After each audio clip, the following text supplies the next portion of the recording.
Looks like the general consensus for the Indiana Pacers will be they'll be around 44 wins this season. I disagree. I'm taking over. I'm putting them at 55 wins. Now, the reason why I have the Pacers at 50 wins this season is because the key additions, Kelly Oubre Jr., who put up 14 points, 5 total rebounds, 1 assist, shooting 36 from three, 46 from field. I think that he's going to be a key addition just because of the defense. Of he can give you points, even though he's shooting about average from three. I do think that he can hit enough of them to be a consistent threat. The guy's a threat on the floor, and he's a excellent role player. He knows what he does best, and he just does that. He doesn't go over and above like he kind of did in Golden State, but he just really plays his game. Then after Kelly, I have Ivica Zubac. Now, I think that this guy is a far different center from Miles Turner. They have different strengths, they have different weaknesses.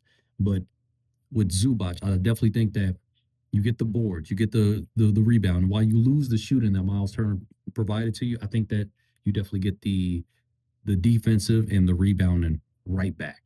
And I think that he might be a little bit better on the defensive end of the floor.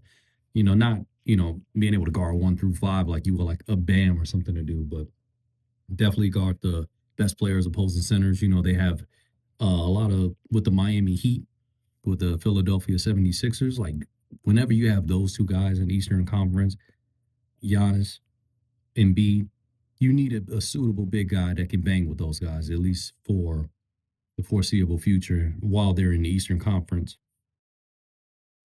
Most importantly, why these guys will get 50 wins this season is because of the man, the myth, the legend himself, Tyrese Halliburton, who averaged in the 24-25 season 18 points per game, 1 steal, 9 assists, 3 rebounds, 38% from three, 47 from the field. Excellent numbers.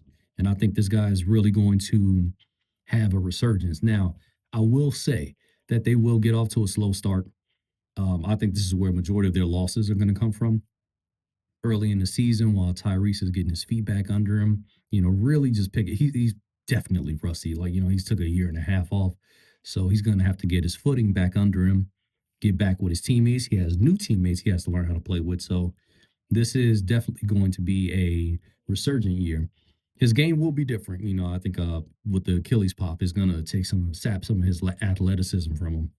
But I think that the most important parts of his game will not be gone. Passing, the shooting, the balls to make the play. You know what I mean? Those are all still there. And the biggest thing about him is that he rallies the troops behind him. Like you saw it in that legendary playoff run that he went on, which was a lot of, Michael Jordan, Jimmy Butler esque, where he just ran through the Eastern Conference, beating the best teams that the East had to offer that year. And I really see him doing something similar. Once he gets his feet back under him, I can see him possibly doing that this year. I would say he's more apt to do something like that next season, but I am not counting this man out. Now, I think once he, gets through the first 25 to 30 games, really get his feet back under him, I think you could possibly see him get back to the old Tyrese Halliburton. One of the weaknesses that I do see with the Indiana Pacers is center depth. I don't know who they're really going to get to play center. God forbid if Ivica Zubac has to miss some time. I think that that's an important issue to address. I know they have Jay Huff. Jay Huff is good. But I think that you should have a backup to the backup on top of that. And, I know sometimes they have Obi Toppin playing the five sometimes, but that's not going to cut it in playoff basketball. So for me to feel more comfortable taking them further in the playoffs, they're going to have to address that for me.